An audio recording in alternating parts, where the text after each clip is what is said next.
Sweden में कुरान के अपमान के बाद मुस्लिम देशों में प्रदर्शन हो रहे हैं। बांग्लादेश और पाकिस्तान में भी प्रदर्शन हुए। पोस्टर प्रदर्शन के साथ ही लोग सड़कों पर उतरे, स्वीडन के खिलाफ नारेबाजी की। पाकिस्तान में स्वीडन के झंडे भी जलाए गए। पाकिस्तान की सरकार ने स्वीडन में हुए कुरान के अपमान के खिलाफ प्रदर्शन का ऐलान किया। तो पाकिस्तान में विरोध प्रदर्शन देखने को मिला।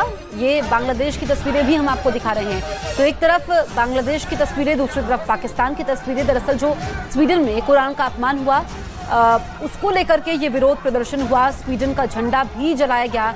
वहां पर आप तस्वीरों में देख सकते हैं। पाकिस्तान में भी प्रदर्शन हुआ जहां पर बड़ी तादाद में वहां की आवाम सड़कों पर उतरी।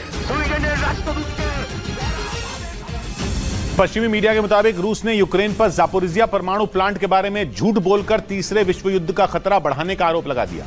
यूक्रेन ने एक रोज पहले ही रूस पर परमाणु प्लांट में विस्फोटक रखकर उसकी तबाही का प्लान बनाने का आरोप लगाया और संयुक्त राष्ट्र की न्यूक्लियर एजेंसी IAEA से जांच की अपील की। लेकिन यूक्रेन के इस आरोप पर रूस भड़क गया। अमेरिका में रूस के राजदूत ने यूक्रेन के लगाए आरोप को झूठा और गैर जिम्मेदाराना बता दिया। उनके मुताबिक यूक्रेन की सेना जंग में लगातार पिछड़ रही है, इसलिए जानबूझकर जापोरिजिया परमाणु प्लांट के बारे में झूठ फैलाया जा रहा है ताकि दुनिया को तबाही का डर दिखाकर यूक्रेन में नेटो सैनिकों की तैनाती कराई जा सके। लेकिन रूसी राजदूत ने साफ कर दिया कि यूक्रेन में नेटो सैनिकों की तैनाती का सीधा मतलब तीसरे विश्व युद्ध की शुरुआत होगी। इधर यूपी के मुजफ्फरनगर में हुई मूसलाधार बारिश लोगों के लिए मुसीबत बन गई। कुछ घंटों की बारिश के बाद ही शहर की सड़कें समंदर में तब्दील हो गई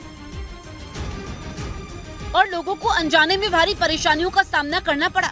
मुजफ्फरनगर से जो तस्वीरें सामने आई उसमें सड़कें पानी से लबालब भरी नजर आई, जिसके बीच से होकर गुजर रही आने जाने वाली गाड़ियां आधी से ज्यादा पानी में डूबी दिखी। मूसलाधार बारिश के बाद मकान, दुकान और सड़क पर हर जगह पानी ने अपना कब्जा जमा लिया। बड़ों बुजुर्गों के लिए जगह जगह हुए जलभराव ने जहां मुसीबत खड़ी कर दी थी, वहीं बच्चों के लिए सावन की पहली बारिश सुहाना मौसम लेकर आई और उमस भरी गर्मी से थोड़ी राहत मिलने पर बच्चे इस बारिश के बीच मस्ती करते दिखाई दिए। अमेरिका के लिए हथियार और लड़ाकू विमान बनाने वाली कंपनी लॉकहीड मार्टिन ने दावा किया कि उसने दुनिया का पहला सुपरसोनिक प्लेन बना लिया। खबर है कि इस विमान का इस्तेमाल अमेरिकी स्पेस एजेंसी नासा करेगी, जिसका नाम X-59 सुपरसोनिक प्लेन है। अमेरिकी कंपनी लॉकहीड मार्टिन के मुताबिक ये विमान आवाज की रफ्तार से कई गुना ज्यादा तेज है और अमेरिकी स्पेस एजेंसी नासा इस सुपरसोनिक प्लेन का इस्तेमाल करेगी। लेकिन अमेरिका के मीडिया का दावा है कि बाद में इसे हथियार के तौर पर भी इस्तेमाल करने का प्लान है। खबर है कि भविष्य में अगर जरूरत हुई तो इस खतरनाक विमान को चीन और रूस के खिलाफ भी उतारा जा सकता है। यानी अमेरिका ने X-59 सुपरसोनिक प्लेन से अपने दुश्मन देशों को डराने की कोशिश की, क्योंकि इतनी तेज रफ्तार से उड़ने वाला विमान किसी और देश के पास नहीं है। बड़ी खबर मुंबई से आ रही है, जहां पर मुख्यमंत्री एकनाथ शिंदे और डिप्टी सीएम देवेंद्र फडणवीस के बीच मुलाकात हुई। मुख्यमंत्री के सरकारी आवास वर्षा बंगला पर यह मुलाकात हुई। गुरुवार को उप मुख्यमंत्री देवेंद्र फडणवीस और एकनाथ शिंदे के बीच मुलाकात हुई थी।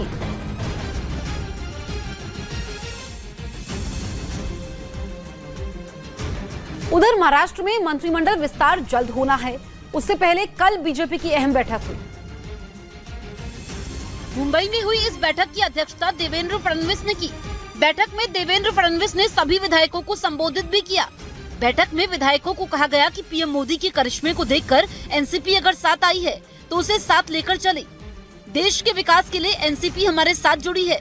महाराष्ट्र में मंत्रिमंडल विस्तार से पहले हुई बीजेपी की इस बैठक को अहम माना जा रहा है। इससे पहले गुरुवार को एकनाथ शिंदे और डिप्टी सीएम देवेंद्र फडणवीस के बीच भी देर रात तक बैठक हुई थी। ऐसी बादल फाड़ बारिश की सिर्फ 1 घंटे के अंदर 1 वर्ग मीटर के हिस्से में 54 लीटर से ज्यादा पानी भर गया। इस वजह से स्पेन के सरागोसा से एक ऐसी तस्वीर सामने आई जिसे देखकर जान हलक में आ गई, क्योंकि सैलाब में एक कार पूरी की पूरी डूबी दिखी। उसमें सवार महिला को अपनी जान बचाने के लिए कार की छत पर चढ़ना पड़ा, लेकिन पानी की रफ्तार इतनी तेज थी कि उसके लिए छत पर टिके रहना मुश्किल होने लगा। वो तो राहत की बात रही कि उस महिला को पानी से निकालने के लिए वक्त पर बचाव कर्मी पहुंच गए। महाराष्ट्र में सियासी हलचल के बीच बैठकों का दौर जारी है। आज शरद पवार नासिक के दौरे पर रहेंगे, जहां वो अपना दमखम दिखाएंगे और येवला विधानसभा क्षेत्र में शक्ति प्रदर्शन भी करेंगे। येवला में शरद पवार एनसीपी में फूट के बाद पहली बार रैली करेंगे। शाम 4 बजे रैली का आयोजन होगा। येवला मंत्री छगन भुजबल का गढ़ माना जाता है। वहीं सूत्रों के हवाले से खबर है कि शरद पवार ने सभी 44 विधायकों को फोन किया।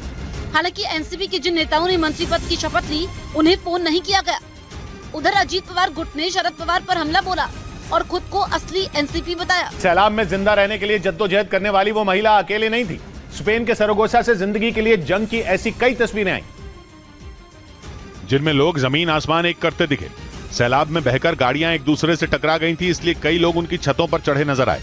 विकराल रूप ले चुके पानी को देखकर लोगों को सामने मौत नजर आने लगी। एक तस्वीर में तो एक शख्स सैलाब से बचने के लिए कार की छत नहीं बल्कि एक पेड़ पर चढ़ा दिखा। एक और आदमी पेड़ पर पनाह लिए नजर आया। इधर उत्तर प्रदेश के मुजफ्फरनगर में हुई मूसलाधार बारिश लोगों के लिए मुसीबत बन गई। कुछ घंटों की बारिश के बाद ही शहर की सड़कें समंदर में तब्दील हो गई और लोगों को अनजाने में भारी परेशानियों का सामना करना पड़ा। मुजफ्फरनगर से जो तस्वीरें सामने आई उसमें सड़कें पानी से लबालब भरी नजर आई, जिसके बीच से होकर गुजर रही आने जाने वाली गाड़ियां आधी से ज्यादा पानी में डूबी दिखी। मूसलाधार बारिश के बाद मकान, दुकान और सड़क पर हर जगह पानी ने अपना कब्जा जमा लिया। बड़ों बुजुर्गों के लिए जगह जगह हुए जलभराव ने जहां मुसीबत खड़ी कर दी थी, वहीं बच्चों के लिए सावन की पहली बारिश सुहाना मौसम लेकर आई और उमस भरी गर्मी से थोड़ी राहत मिलने पर बच्चे इस बारिश के बीच मस्ती करते दिखाई दिए। प्रशासन ने लोगों को चेतावनी जारी कर दी कि वो घर में ही रहें, क्योंकि सैलाब अपने रास्ते में आई हर चीज को निकल गया। इस वजह से एक कदम भी बाहर रखने का मतलब होता मौत को न्योता देना। और तस्वीरें भी इस बात का सबूत पेश करती दिखी। पानी अपने साथ बड़ी बड़ी गाड़ियों को बहा ले गया। बीच हाईवे से गाड़ियां ऐसे बह गईं जैसे तिनके हों। और बाहर तो क्या, स्पेन में अपने घर तक में सुरक्षित रहना लोगों के लिए चुनौती बन गया, क्योंकि बारिश का पानी वहां रिहायशी इलाकों तक पहुंचने से हालात बहुत ज्यादा डरावने हो गए। गली मोहल्लों से बारिश का पानी किसी विशाल नदी की तरह बहता नजर आया, जिसमें कारें पूरी तरह डूबी दिखी। और जब भारी भरकम गाड़ियां नहीं बची तो फिर कूड़ेदान की क्या औकात, वो भी पानी में बहते दिखे। उधर उत्तर प्रदेश के बरेली में भारी बारिश के बाद पूरा शहर जलमग्न हो गया, जिसके बाद लोगों को आवाजाही में बड़ी परेशानी का सामना करना पड़ा,